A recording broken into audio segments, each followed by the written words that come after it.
No ar o programa Conexão Enem, a sua revista digital que te leva à universidade. Conexão Enem no ar, você sabe, nesse período de pandemia, o programa é gravado, então nós não temos, infelizmente, as participações ao vivo pelo WhatsApp, como o nosso telespectador está acostumado a fazer.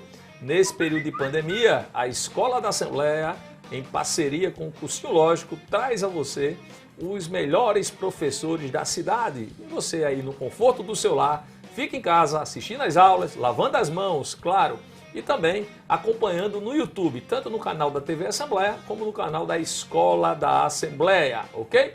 Hoje, agora, nesse instante, a nossa aula é com o professor de filosofia Rui Damasceno. Bom dia, boa tarde ou boa noite, Rui, porque o programa passa, a gente está gravando de manhã, o programa passa à noite e depois reprisa à tarde. Tudo bem?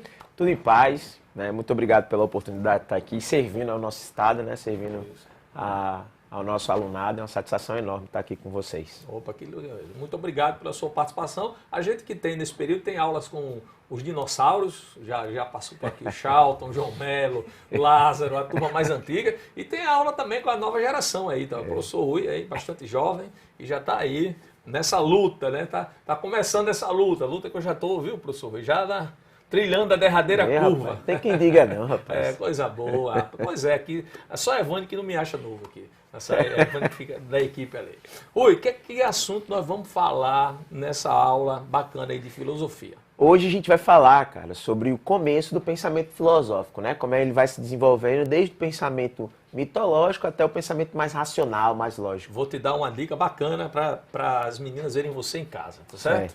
Menina, esposa, não sei se você já está no Clube dos Casados. Olha, está no Clube dos Casados, beleza. Aqui você vai olhar sempre para aquela câmera ali, para ficar bonitão na tela. Quando você estiver falando, olha para aquela. Beleza. Quando a gente estiver conversando, pode ficar normalmente aí, que a nossa equipe técnica pega a gente conversando aqui de forma bem bacana. O programa ao vivo, aqui não está sendo ao vivo para eles, mas a gente faz como se fosse ao vivo. Tá, né? Ótimo. Então é assim mesmo, vamos embora. Os primórdios da filosofia, do mito aos pré-socráticos. Isso. Então vamos lá. Vamos ver o que é que tem, o que é que você traz pra gente. Põe na tela a produção pra gente ver já. Olha que imagem bacana. Pois é, essa imagem eu trouxe, ela é inspirada num filme, né? Que é inspirado nos mangás japoneses, né? Nas histórias em quadrinhos japoneses, que é a história do Avatar, a lenda de Aang. É uma história baseada nas mitologias orientais, cujos personagens principais eles dominam os elementos da natureza. E os elementos básicos, né? Terra, ar, fogo, né? Água. E eu trouxe isso para simbolizar o início da nossa aula como sendo a matéria-prima que estimula o pensamento da humanidade a avançar no que diz respeito à investigação de como funciona a natureza, como funciona os elementos da natureza, né? A chuva, o vulcão, né? E como é que, a partir desse sentimento, os seres humanos começaram a elucubrar, né, a pensar, a refletir sobre como o mundo funciona. E a partir dessa curiosidade sobre o funcionamento do mundo, né, os seres humanos foram desenvolvendo linhas de raciocínio, interpretações sobre a vida, e essas linhas de interpretação e raciocínio a respeito da natureza, elas começaram com a perspectiva mitológica e foram chegando até, passando pelo pensamento mitológico, religioso, o pensamento naturalista dos pré-socráticos, a filosofia clássica, como a gente conhece, até a contemporaneidade no pensamento científico. Pô, que bacana, muito bem. E aí, este assunto, como é que ele está no Enem, Rui? Ele é um assunto sempre Rapaz, presente? ele é muito frequente, principalmente pela parte dos pré-socráticos.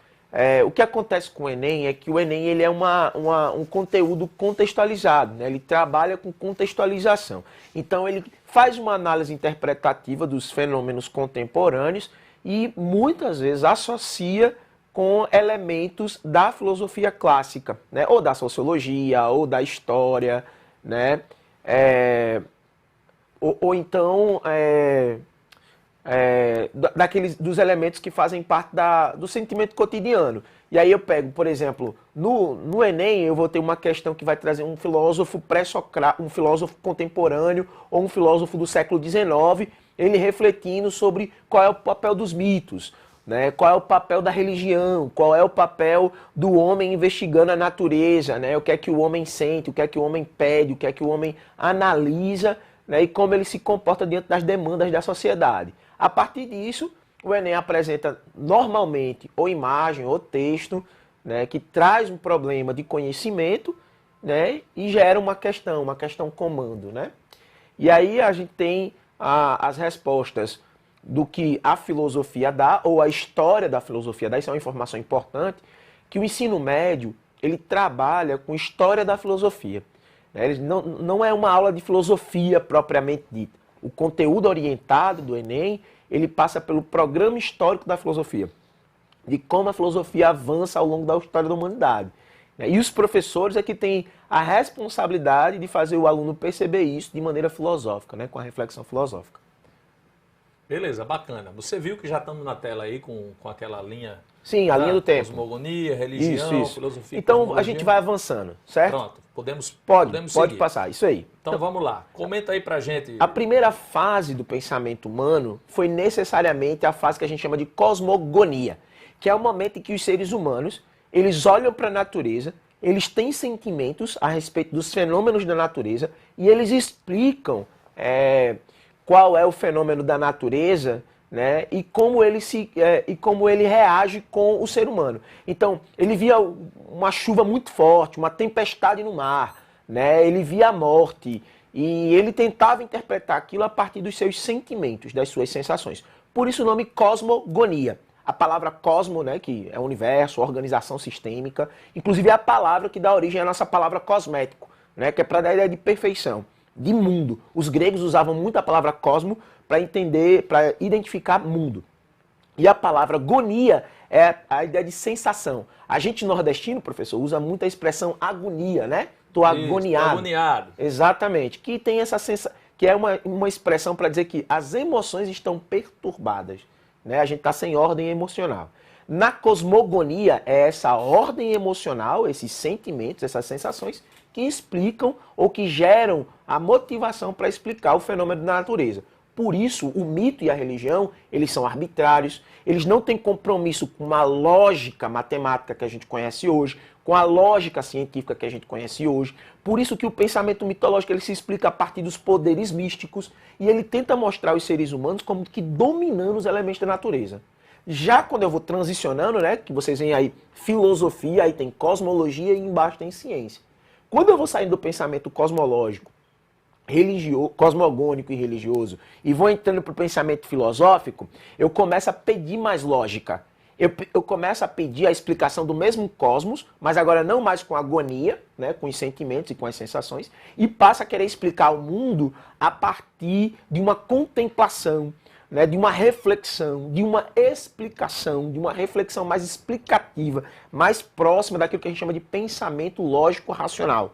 Né? Então a filosofia ela transiciona do espaço do mito, da religião, para um espaço onde a explicação passa a ser mais elaborada, mais complexa, mais baseada no raciocínio lógico, né?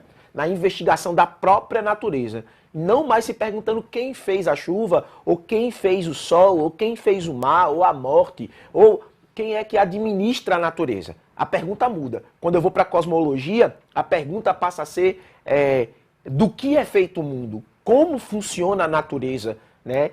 Do que ela é composta, e não mais quais são os sentimentos que ela comunica para o ser humano, de espanto, admiração, medo e etc. Beleza, bacana. Você sabe, meus amigos, vocês sabem, meus amigos, que essas aulas estão disponíveis no YouTube, mas também você acompanha na intensa programação educativa da TV Assembleia. Vamos repetir os horários para que você fique atento e possa acompanhá-las. Segunda-feira, 20 horas, aula inédita. Terça-feira, 14 horas, reprise desta aula da segunda. Quarta-feira, 20 horas, aula inédita. Quinta-feira, 14 horas, reprise da aula da quarta-feira. E na sexta-feira, a aula mais solicitada na enquete do Conexão Enem no Instagram. A da aula da segunda ou da quarta é reprisada na sexta-feira, às 14 horas. E assim que a aula inédita for ao ar, imediatamente ela estará disponível também na plataforma YouTube, tanto na conta da Escola da Assembleia como na conta da TV Assembleia. Estas aulas são a parceria da Escola da Assembleia com Lógico Cursos Aliados. E eu estou aqui com o professor Rui Damasceno, fazendo um passeio maravilhoso pela filosofia. E agora ele vai falar um pouquinho mais de homem, mito e natureza. Exatamente. Vamos lá, vamos embora. Então, uma coisa muito legal para a gente perceber são as características das primeiras tentativas do ser humano de explicar a natureza. A primeira explicação, ou o primeiro modelo de explicação foi o mito. Como eu já disse antes, né, a cosmogonia.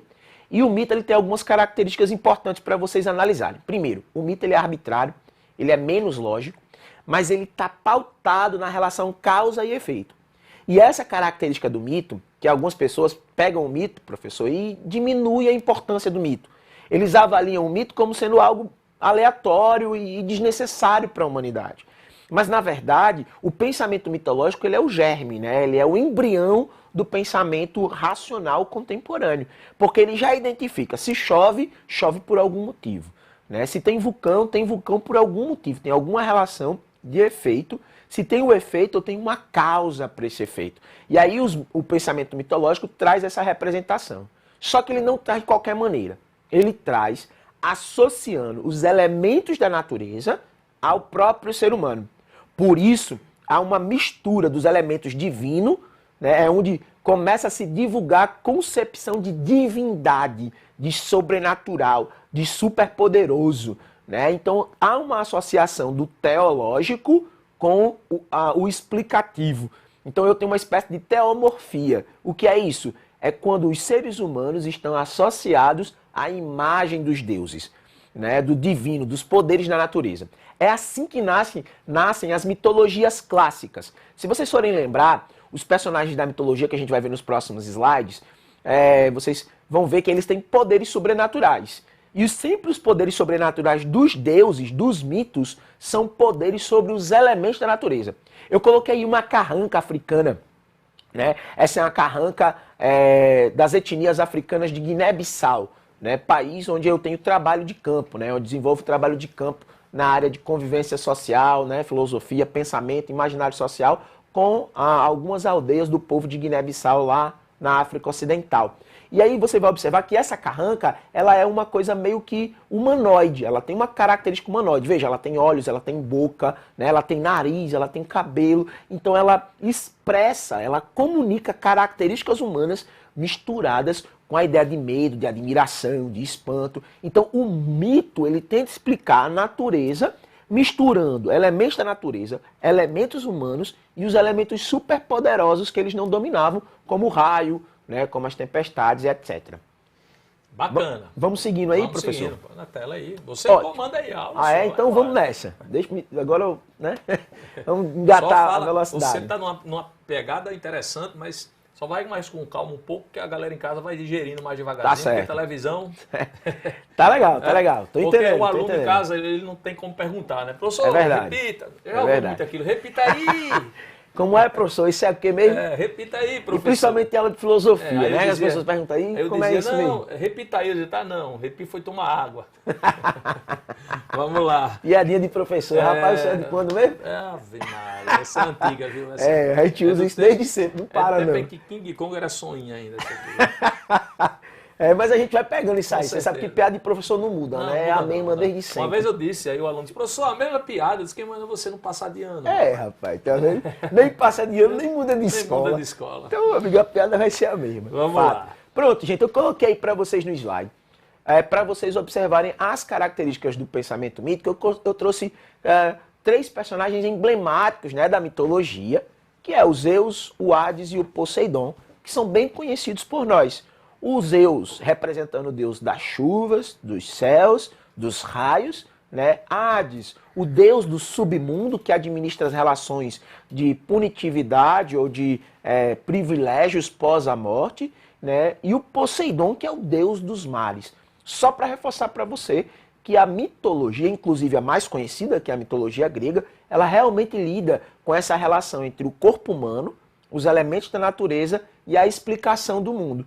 Então ele mistura, né? Ele faz essa antropomorfização, né, dos elementos da natureza. Ele dá características humanas aos elementos da natureza. Então o que é o mito? É a tentativa de explicar o mundo a partir dos elementos da natureza, conferindo poderes místicos e mágicos aos seres humanos. E esses seres humanos, cheios de poderes místicos, mágicos, se transformam nos famosos mitos que a gente tem na história da filosofia. Eu trouxe para vocês outros exemplos de mitologia também. Aqui a gente tem a mitologia grega. No próximo slide, nós temos a mitologia nórdica, certo? A mitologia nórdica também representa os mesmos elementos da mitologia grega, né? Vocês têm aí a mitologia greco-romana. A mitologia romana ela é uma repaginada com alguns novos elementos da mitologia grega. A mitologia nórdica também traz elementos muito semelhantes aos que a gente já colocou, né, aqui sobre o efeito do que seria as características do mito.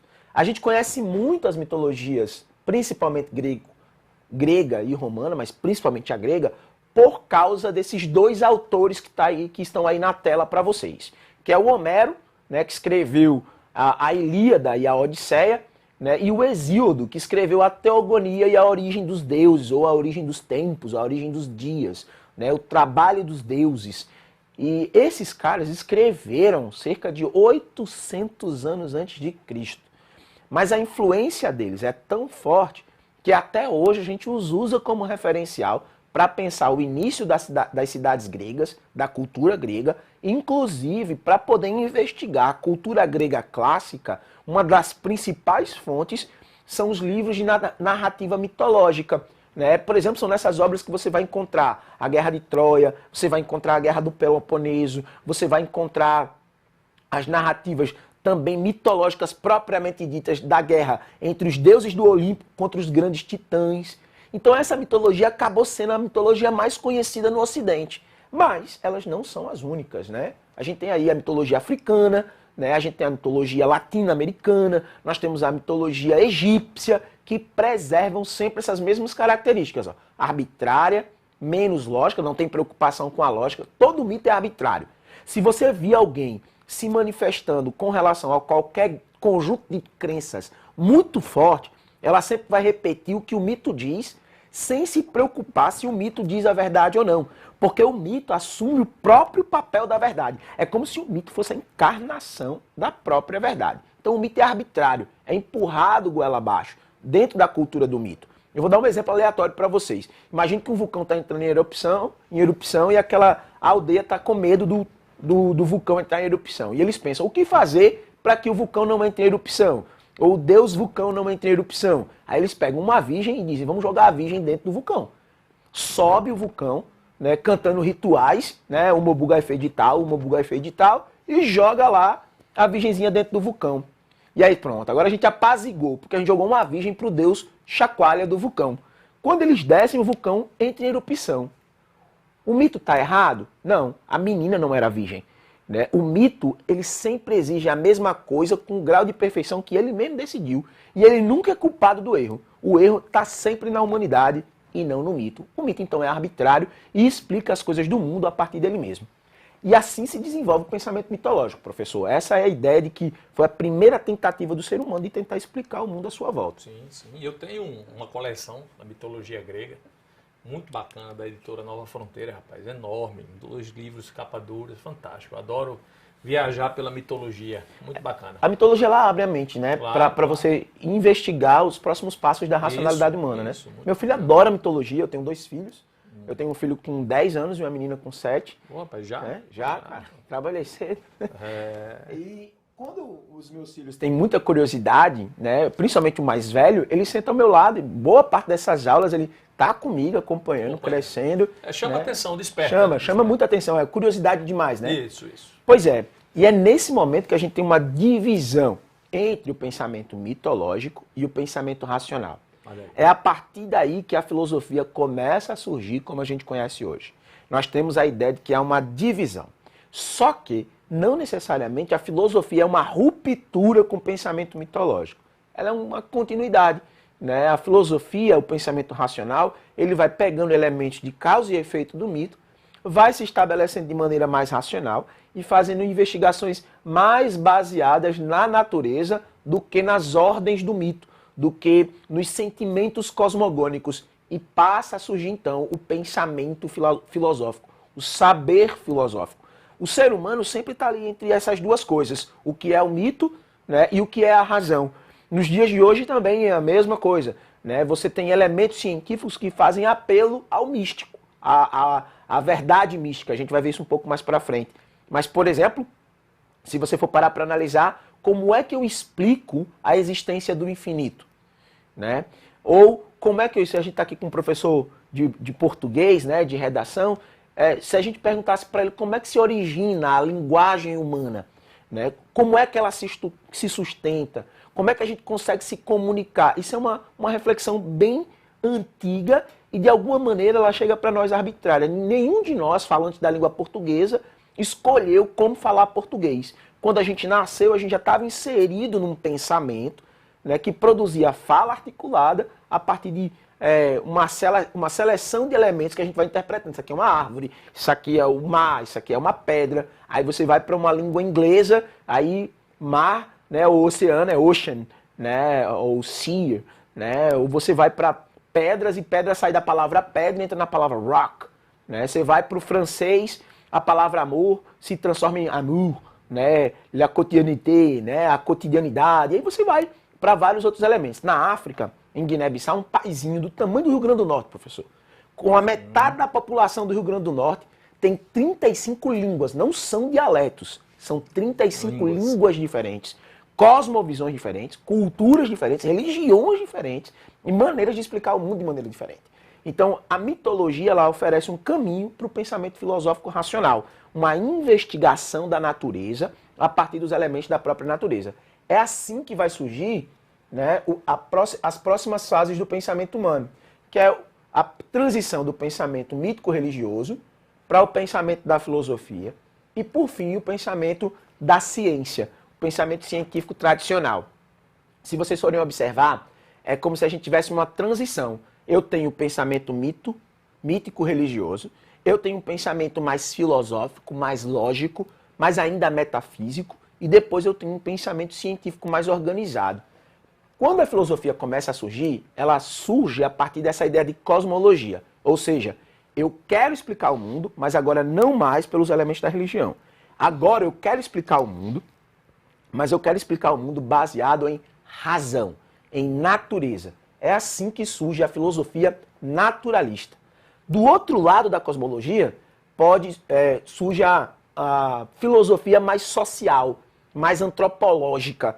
Mas o que a gente vai falar hoje é essa filosofia naturalista, a filosofia dos pré-socráticos. Depois dos pré-socráticos vem os sofistas, e aí depois dos sofistas a gente tem essa chamada filosofia clássica, né, que a gente conhece hoje, que é essa filosofia do Sócrates, do Platão, do Aristóteles, que os alunos, né, têm aquela dificuldade. Ixi, meu irmão, esse professor aí tá falando nada com nada. O que é isso? Né? O que é filosofia? Né? Para que serve a filosofia? A filosofia mais complexa, né, que a gente tem alguma dificuldade de refletir sobre ela, é a filosofia mais clássica. Mas essa filosofia dos pré-socráticos, ela é uma filosofia mais naturalista e mais fácil de entender. É aí, então, que entra na transição do pensamento do mito, então agora sim, o pensamento dos filósofos pré-socráticos, os racionalistas pré-socráticos. Beleza. Que é que a gente vai falar agora, né? Isso aí. Vamos? Manda bronca. Então bora. É o seguinte, gente boa. Quem são os pré-socráticos? Os pré-socráticos são os primeiros filósofos de fato. Antes, no pensamento mitológico, não havia necessidade de se identificar com o pensamento, mas se identificava com o mito, com a narrativa. Aliás, uma informação importante. A palavra mito significa narrativa. Então existem narrativas verdadeiras e narrativas misturadas com elementos da verdade e elementos da mentira. Não necessariamente um mito é mentira. Né? O mito ele também ele pode ser apresentado como uma verdade. Sabe que no português tem uma brincadeira com a história de história com H Sim. e história com E, né? Isso. Eu brinco muito com os professores João Maria e Lázaro, quando eu vejo os dois, eu digo, olha, história e geografia, um mente, outro diz onde foi a mentira. Exatamente. Né? Professor de história sem mentira não tem graça. Exatamente. E a filosofia, aí chega o filósofo e reflete. Quem será que está com a razão? Isso. Né? Pois aí tem a brincadeira no português da história com E e história com H. Sim. Eu gosto muito de uma definição que li em Rubem Alves, que a história com H, ela acontece num tempo e não volta mais. A história real, de fato, que aconteceu. Sim. A história com E é aquela história que pode ser contada, reinventada e está sempre na nossa memória. Exatamente. Né? São as histórias que nós vivemos no dia a dia. Sim, né? sim. E aí Guimarães Rosa escreveu um livro chamado Primeiras Histórias, que é bem interessante, em que ele usa já o histórias com E, que não são histórias com H, mas histórias com E. as histórias dele, da vida dele, né? Sim. E tem essa diferençazinha. Você falando da história de mito, né? O significado. Exatamente, mas é essa mesma ideia. Não necessariamente as histórias contadas, né? Por exemplo, são mentirosas. Eu vou dar um exemplo das nossas narrativas folclóricas, claro. né? Você pega o sítio do Pica-Pau Amarelo, por exemplo, você tem Pode abrir, bola. Você tem dois personagens importantes ali que eu posso trazer para a nossa reflexão aqui com a minha experiência na África. Você tem o Preto Velho e você tem o Saci. O Saci é inspirado no ritual de Guiné-Bissau, um ritual chamado ufanado. Né? Ufanado é um ritual de circuncisão, né? Feito na floresta, feito na mata, e o pau que bate em Tião, bate em João lá. Então a faca que corta o prepúcio de um, corta de todo mundo, né? Dentro do meio do mato. Eles têm que passar de 2 a 3 meses dentro do mato fazendo esse ritual. E quando eles terminam esse ritual, eles passam a ser homens dentro da sua comunidade tribal. E aí eles ganham o direito de usar um manto vermelho e um gorrinho vermelho na cabeça. Né? Como que é o Saci. O Saci, por exemplo. Sim. E o Preto Velho é um enigma lendário, inclusive presente na cultura de Guiné-Bissau, por exemplo. Então, não necessariamente a narrativa é uma viagem completa. O mito é uma viagem completa. Claro. Agora, os pré-socráticos têm uma grande diferença, professor. Vamos ver. Porque os pré-socráticos, eles começaram a entender... Põe na tela, põe na tela. Os pré-socráticos começaram a entender que o mundo é feito de alguma coisa. Mesmo que tenha sido um Deus que tenha feito, mesmo que tenha sido... Eles não estavam mais preocupados se um Deus administra, ou se os deuses administravam a natureza. Agora eles queriam se deter à própria natureza. Então eles começaram a se perguntar do que a natureza é feita. E eles começaram a ser conhecidos como os filósofos da physis, ou da física, ou da natureza. E eles começaram a investigar os elementos básicos da natureza. E eles ficaram conhecidos como os filósofos do arquê. Essa palavra arquê, que você está vendo aí, é a palavra para arqueologia, arquirrival, arquidiocese, arcebispo, né, que é a ideia do primordial, do primeiro, daquele que está à frente, né, que é a ideia de principal, ou dos elementos essenciais que compõem alguma coisa. No caso da filosofia, os arquês são os elementos básicos da existência da natureza. É aí que entra, né, uma reflexão bem interessante. Os pré-socráticos estão divididos em 4 grupos. Eles são os monistas, aqueles que entendem que a natureza é constante, é única e baseada em um só elemento. Tem os dualistas, que entendem que a natureza ela surge, professor, a partir de 2 emanações diferentes. Elas podem ter uma dupla realidade ou uma dupla composição. Tem os pluralistas, né, ou a filosofia pré-socrática pluralista, que é aquela que pensa que a natureza ela é multiversal e ela é composta de múltiplos elementos. A realidade ela depende de múltiplos elementos. E por último, nós temos os mobilistas, que ao contrário dos monistas, que são os primeiros que eu falei, eles pensam que a natureza ela está em constante movimento, em constante processo de movimentação.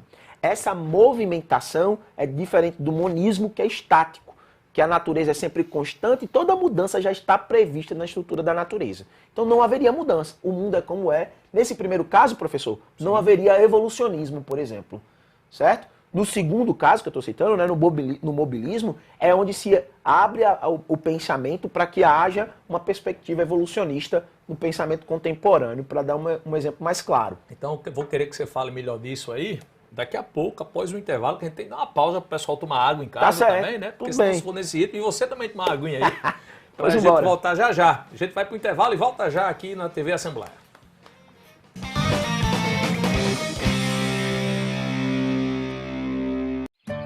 Para o meu filho, deixe uma boa escola, meus valores e uma bola de futebol novinha.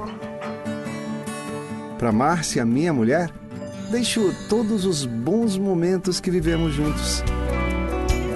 Para a família do Antônio, que precisava tanto de um transplante, eu deixo o Antônio. Seja você também um doador de órgãos. Avise sua família. Uma campanha Assembleia Legislativa. A detecção precoce aumenta a chance de cura do câncer de mama. Olhe e sinta o que é normal e o que não é em suas mamas. Caso perceba alterações, procure um médico. Se você tem mais de 40 anos, faça o exame clínico uma vez por ano com um profissional de saúde. Se você tem de 50 a 69 anos, faça também uma mamografia a cada 2 anos. O cuidado com a sua saúde é um gesto de amor à vida. Procure uma unidade básica de saúde e saiba mais. Melhorar sua vida, nosso compromisso.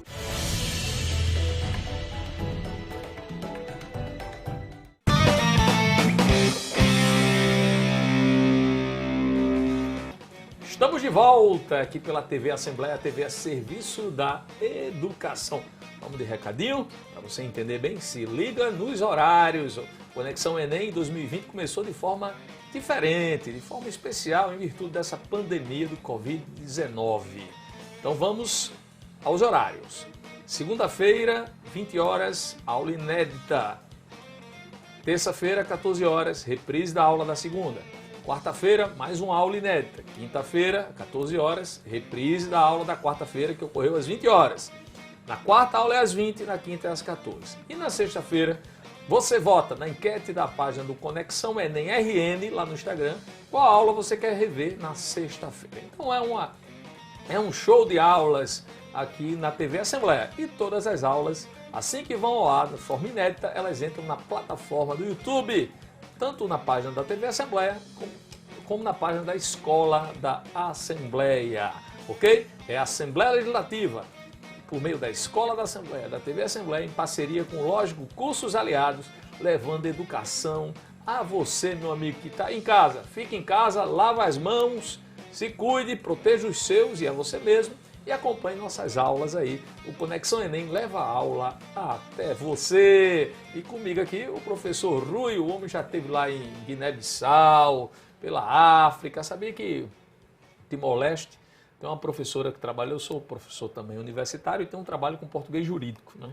E uma professora, recebo sempre um e-mail dela, ela me pediu autorização para usar um material meu, né, que inclusive eu disponibilizei na internet e claro que eu cedi, então está sendo usado lá no Centro de Estudos Jurídicos lá do Timor-Leste. Só porque a gente está falando aí da língua portuguesa, pelo menos a Guiné-Bissau fala diversas línguas, né? A língua oficial é o português, a língua oficial né? é o português, mas tem 35 línguas ainda, né? Isso. É a menos falada é o português. É o português. Né? Uma das menos faladas. O Timor-Leste também fala a língua portuguesa e esse trabalho está por lá. Então, com muito orgulho também, já que você desenvolve um trabalho por aí, isso é bacana, né?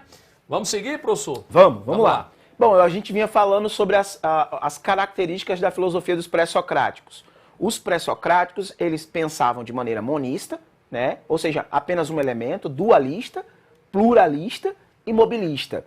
Ou seja, se a natureza ela tem mais de um elemento, se ela tem apenas um elemento, se ela é composta de vários elementos e mais ainda, se ela é estática ou se ela é móvel, se ela é sempre a mesma ou se ela vai passando por constantes processos de transformações aleatórias e sem um curso definido, que seria o caso do mobilismo. Sendo assim, os filósofos pré-socráticos, eles se organizam em escolas, né, em grupos de filósofos que vão se organizando, pode passar, que vão se organizando como é que funciona o seu pensamento. Então, é muito simples. Você só anda com quem pensa parecido com você. Então a galera... Mas isso acontece até hoje, não? Até hoje. Se chegar o pessoal junto, tem uma dificuldade de conversar com quem pensa diferente. Com quem pensa diferente. E quando exatamente quem pensa diferente vai construir melhor o seu pensamento, porque você pode até conhecer os argumentos contrários e se preparar para refutá-los. Eu digo muito isso em redação, sabe? E a pessoa pensar, o ser humano pensar que ele necessariamente está na relação de troca, né? Se ele perder esse sentimento da relação de troca, a gente fragiliza a própria sociedade. Fragiliza. Né? Fragiliza o vínculo social. Em redação, e aí filosofia é uma disciplina espetacular para a redação, eu digo muito isso, dá uma base muito bacana de filosofia, sociologia, eu digo que o aluno ele tem de aprender a ler todas as vozes. Então, não é porque eu me identifico com um determinado pensamento que eu não vou ler um pensamento contrário. O pensamento do aluno deve ser exatamente o inverso disso. Ele tem de ler opiniões contrárias para que ele possa fortalecer o seu argumento. Tanto refutando argumentos contrários aos seus, como também fortalecendo os seus argumentos, que muitas vezes se tornam fracos quando ele vê os argumentos contrários. É como a gente estava falando agora há pouco, né? Se eu tenho um pensamento que ele não permite questionamento, então ele é um pensamento mitológico. Né? Ele é um pensamento arbitrário, ele é um pensamento preso na narrativa dogmática, né? Na narrativa mítica. Então ficar reproduzindo só aquilo que lhe é confortável é muito fácil. O bom é você ir para o jogo da dinâmica, né? Da contradição, das polêmicas. Então olha que bacana, as escolas e características. Se liga aí. Vamos lá. Põe a tela. Põe na tela aí para a gente seguir aqui. Então, a escola jônica, que é a mais conhecida por causa de Tales de Mileto. Né? Tales de Mileto é o pré-socrático mais famoso, né? Ou um dos mais famosos que a gente tem na história da filosofia clássica. Aí, voltou. A gente tem Tales de Mileto na escola jônica, na escola pitagórica, que é a escola dos números. Né? A gente tem o próprio Pitágoras, que é o cara que vai entender que os números estão presentes na estrutura racional do mundo. A gente vai ver isso um pouco mais para frente. Nós temos a escola eleata, que são reflexões sobre o mundo. É muito interessante essa terceira escola, gente, porque a partir daqui os seres humanos vão perceber que não dá apenas para investigar a natureza material, mas a gente também precisa passar a investigar a natureza humana, existencial. Qual é a lógica de nós querermos descobrir as coisas? Por que nós, seres humanos, investigamos a natureza? Por que Hubble, por exemplo, desenvolveu o telescópio Hubble? Por que ele quis olhar para fora do sistema solar? Por que ele quis enxergar, por exemplo, aonde estão as galáxias mais distantes? Né? Porque o ser humano tem esse sentimento de curiosidade, de ir além daquilo que ele já sabe. Bom, então essa terceira escola, ela é uma escola investigativa. E a última escola aqui, a escola da pluralidade e do movimento, né, ela percebe que as coisas são compostas por matérias que oferecem a possibilidade de transformação, que é a escola dos átomos, por exemplo. Tá?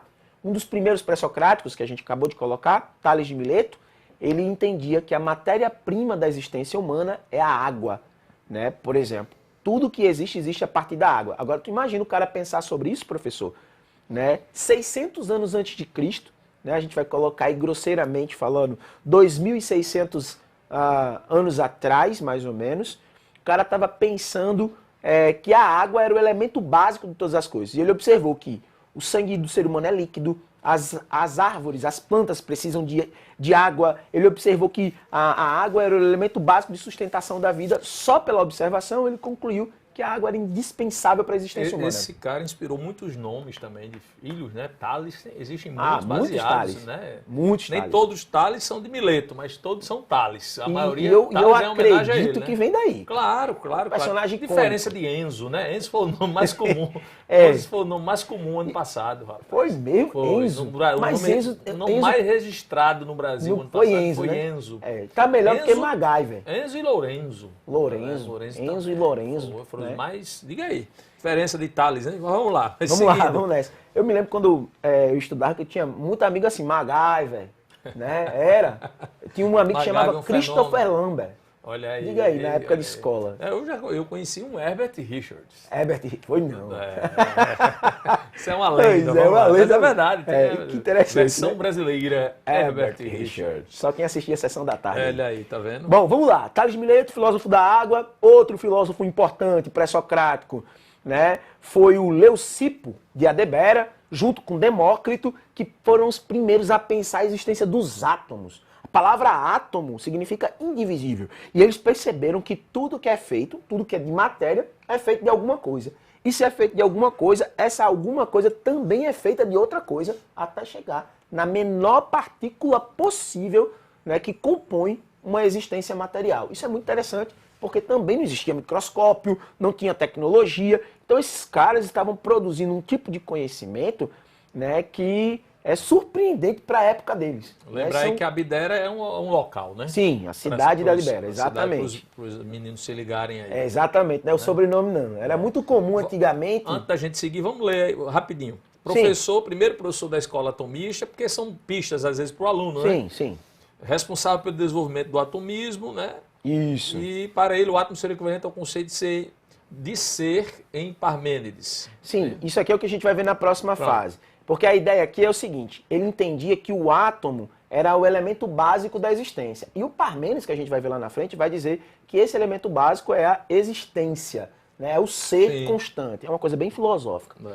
E aí temos o Pitágoras. Pitágoras é um cara muito genial. Você sabe por quê? Porque o senhor gosta de música? Gosto. Então o senhor é preparado, deve lembrar que Pitágoras, além de ser um dos pais da matemática moderna, né, da matemática contemporânea, ele também é o primeiro sistematizador da música, né? E é ele quem desenvolve as frequências musicais. É ele quem percebe a relação entre matemática e frequência musical. E é dele a criação das notas musicais, né? Interessante demais, porque ele percebe que há uma relação numérica na música. E ele identifica como se padronizar a música. A música é uma tablatura de tempo, né, contratempo, de soma, e ela tem até os decimais, né, os diminutos, que é como a matemática se comporta também, só que aqui no campo da música, né? Bacana, bacana. Pois é, então Pitágoras é conhecido como o filósofo dos números. E além de ser conhecido como filósofo dos números, ele era muito místico também.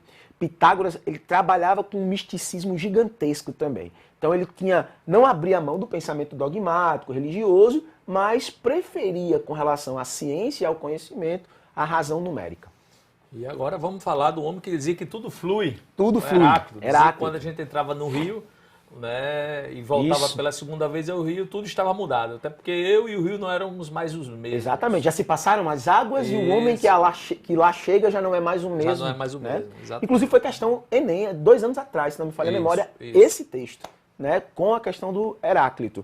Heráclito, gente boa, é o filósofo pré-socrático que concebia que a realidade do mundo era sempre dinâmica, dialética, e que a racionalidade era a base primordial da investigação.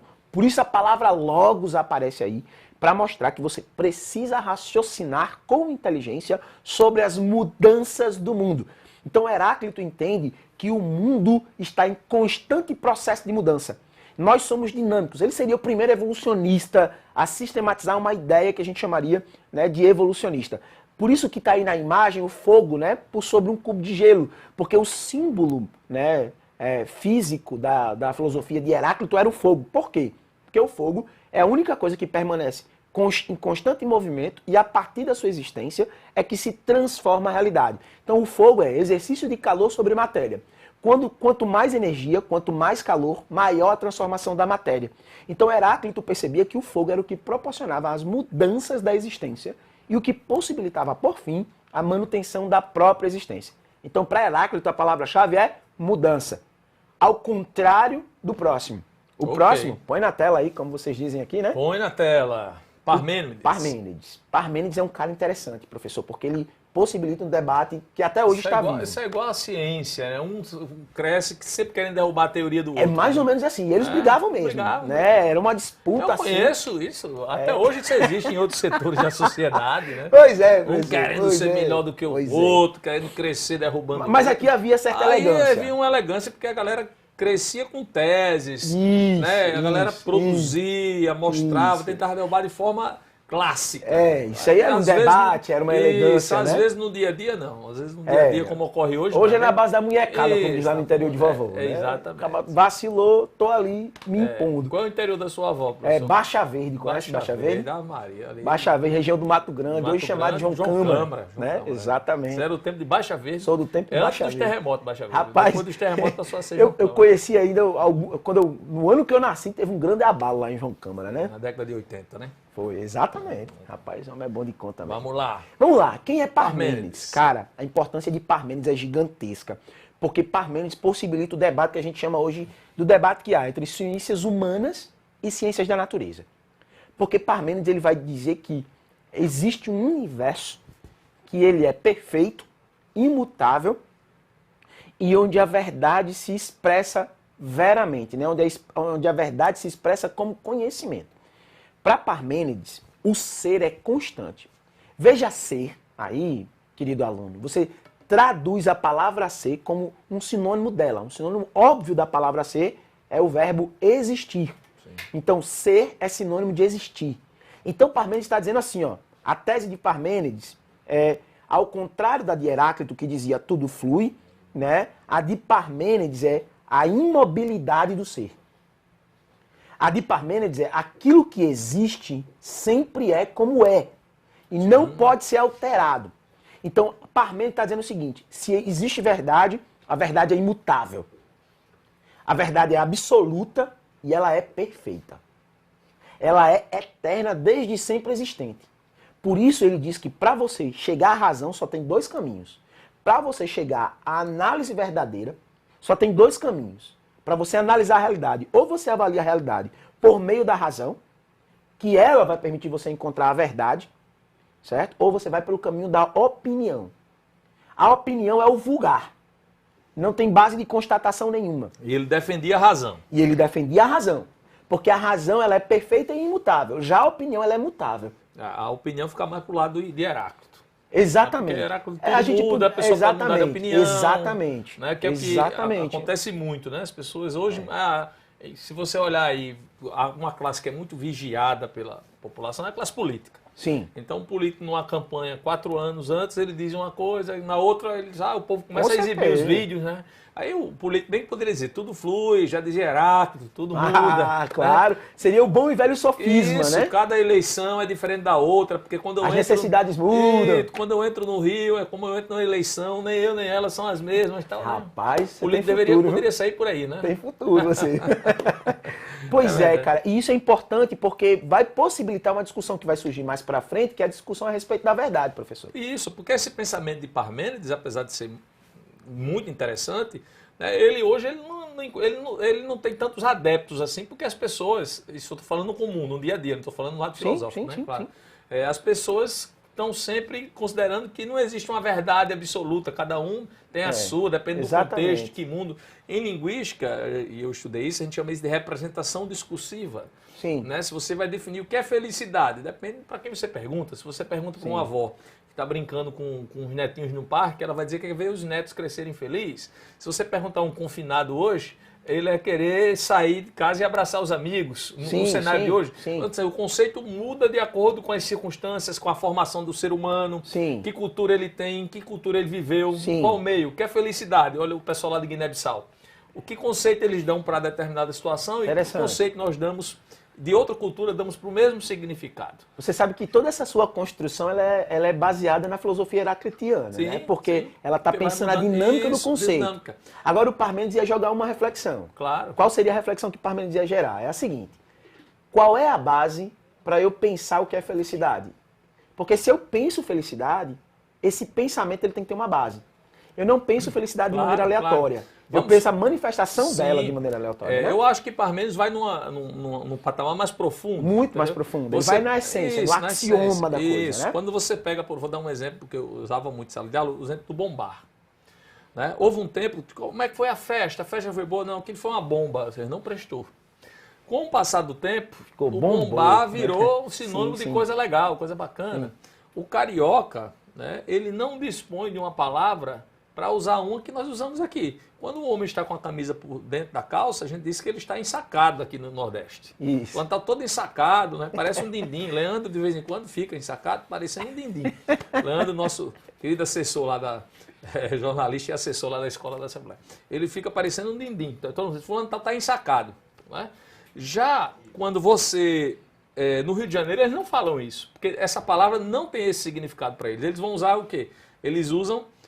fulano tal está com a camisa por dentro da calça. Ou seja, ele não define numa palavra só. Tem uma construção, né? Isso. Essa representação discursiva, ela depende do mundo, da cultura e de diversos fatores que se relacionam à pessoa. Então, e dos elementos materiais que tem à sua disposição para você chegar àquela conclusão. Exatamente. Então, quando alguém acha que determinado... que aquilo foi um absurdo, mas peraí, naquela cultura, naquele meio, na formação... como aquela pessoa concebe determinada coisa, aquilo tem um significado para ela, diferentemente de outro. Né? Nós vemos o mesmo objeto com significados diferentes, porque eu digo muito, a minha leitura, eu gosto muito de Fernando Pessoa, a minha leitura de Fernando Pessoa nunca é igual de outra pessoa. Sim. Porque você tem outra formação, outra linha, e eu vejo de um jeito e você vê de outro. Sim. Então, e também a leitura que eu faço de um texto de Fernando Pessoa hoje, não vai ser uma leitura que eu faço daqui a 15 anos. Porque de lá para cá, daqui para 15 anos à frente, eu vou ter mudado. Posso ter me aprofundado mais na obra, posso ter entendido versos que eu não tinha entendido e assim vai. Pois é, mas seria fato que o senhor continuou lendo Fernando Pessoa. Isso aí não tem Porque dúvida. A ideia é, para eu poder discursar, eu preciso ter uma base material. Isso, e continuo gostando, né? O Parmênides ele vai dizer que a verdade, ela repousa na ideia do ser. Então, você só pôde ler Fernando Pessoa porque Fernando Pessoa é. Né? Isso, Ele é claro. aquilo que está dado. Então, a preocupação de Parmênides é se a verdade... Pode passar. Se a verdade ela seria como o ser sempre sendo. Né?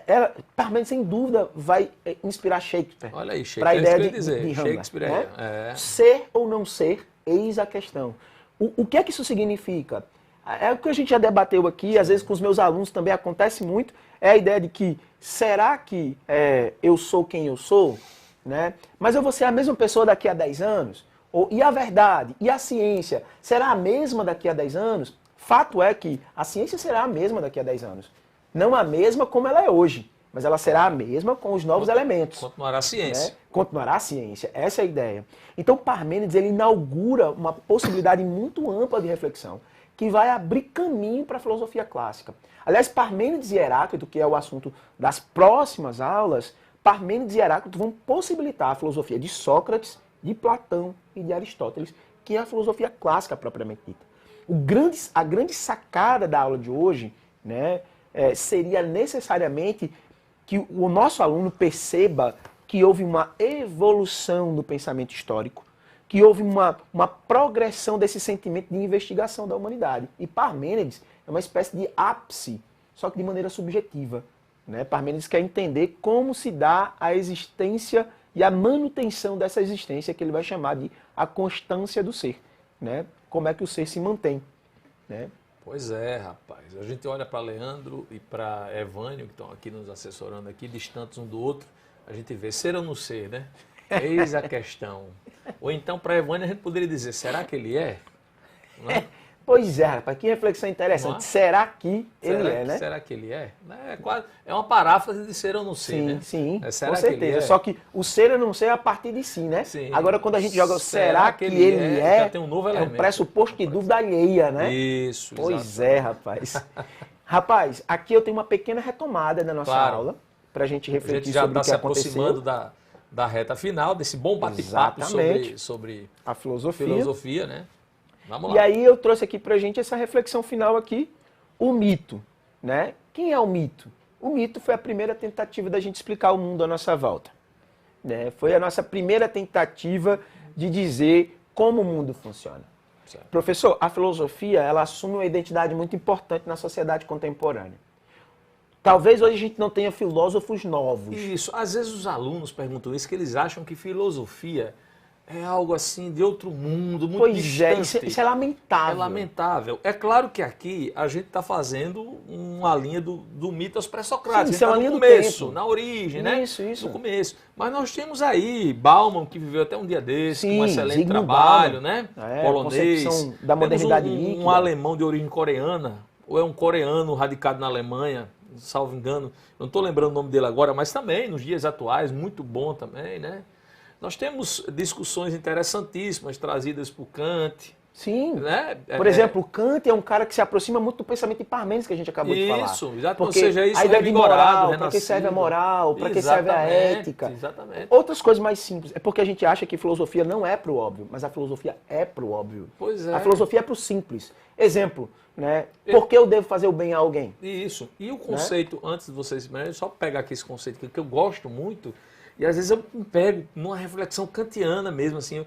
Às vezes você está em situações básicas, aí você pensa, poxa, se eu não posso fazer na frente de todo mundo isso, então eu não vou fazer escondido. Já que só posso fazer algo escondido, sem ninguém ver, se todo mundo puder ver o que eu estou fazendo. Então isso não é moral, talvez não seja legal, como disse que não sei qual é o termo que ele usa, eu não sou filósofo, mas é por essa linha, né? Acho que todo mundo entendeu.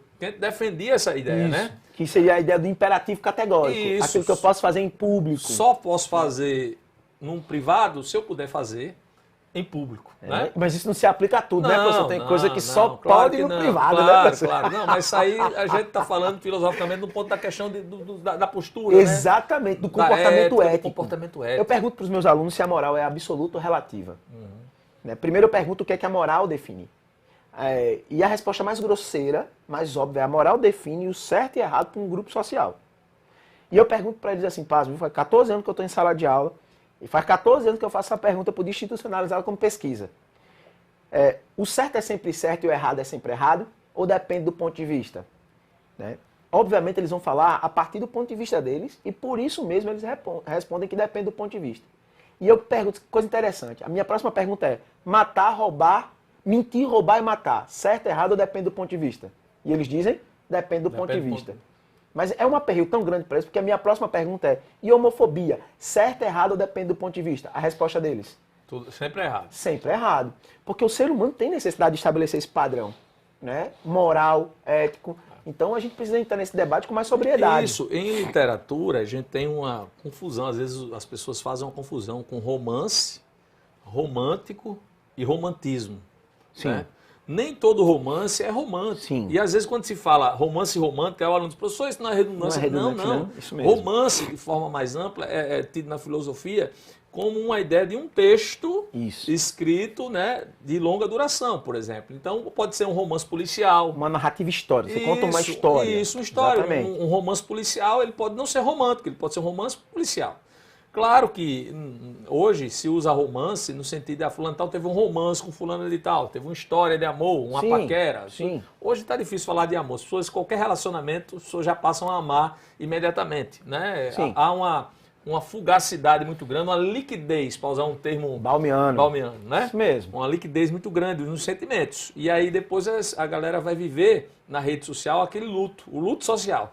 Ah, eu te amo, é o amor da minha vida, 1 mês de namoro. Aí, 2 meses depois, tem que apagar todas as fotos que botou com o ex, porque já acabou. Antigamente, ela fica sem postar, sai apagando o que tinha postado. No tempo do senhor era cortar a cabeça da foto, Cortava a cabeça da foto. Do meu tempo, obrigado, vai ter troco. Então, assim, eu sou do tempo do retrato. Hoje, quando eu falo retrato, meus filhos riem. Mas tem uma diferença entre retrato e fotografia. Retrato é quando há gente na imagem. Em fotografia, ela não tem pessoas, certo? Não tem figura humana. Então o povo não entende a diferença, eu digo, vamos lá ter um retrato. E selfie eu chamo de autorretrato. Eu sou daquela moda antiga. Eu sou da moda a antiga. Lariano Suassuna. Nós é português que é nós. Eu sou a moda antiga, das memórias das antigas. Meu som ainda é um som a radiola, viu? Gosto de LP. Esse dia meu filho perguntou pra mim o que era queimar o filme. Olha aí, tá vendo? Eu não entendia, porque a expressão ficou em desuso. Exatamente. Caiu a ficha. Caiu a ficha. É uma expressão do telefone. Caiu a ficha, não tá mais em desuso. Ninguém usa mais o orelhão. E mesmo que usasse, agora é cartão. Era cartão, agora não, muito tempo. Passou a ser cartão. Vamos lá. Vamos lá, vamos falar mais um pouquinho dos mitos. Era a primeira tentativa que o ser humano desenvolveu para explicar a humanidade, né, para explicar a sua relação com o planeta, com os sentimentos de morte, de vida, de nascimento. Imagino que era para uma pessoa que estava começando a raciocinar, ver a barriga de uma fêmea crescendo, sem antes ter algum modelo de explicação para isso. Então eles explicam a partir dos mitos de fertilidade, né, mitos de prosperidade, mitos de morte, etc. Segunda coisa que a gente viu é que os mitos se aproximam do homem, né? Eles trazem a ideia da natureza humana, eles são humanoides. É uma tentativa de trazer o conhecimento mítico para o conhecimento humano.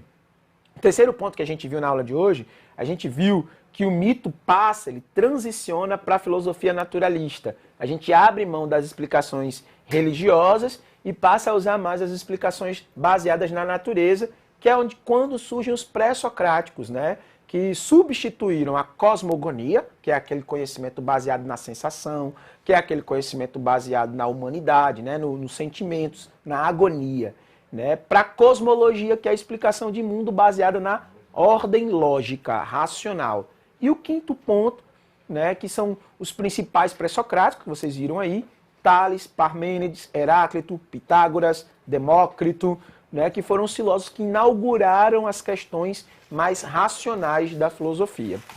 É isso, professor. Que bacana. Foi exatamente no tempo, fechou no tempo certo. Rui, queria agradecer demais esse bate-papo gostoso. Foi ótimo, eu gostei.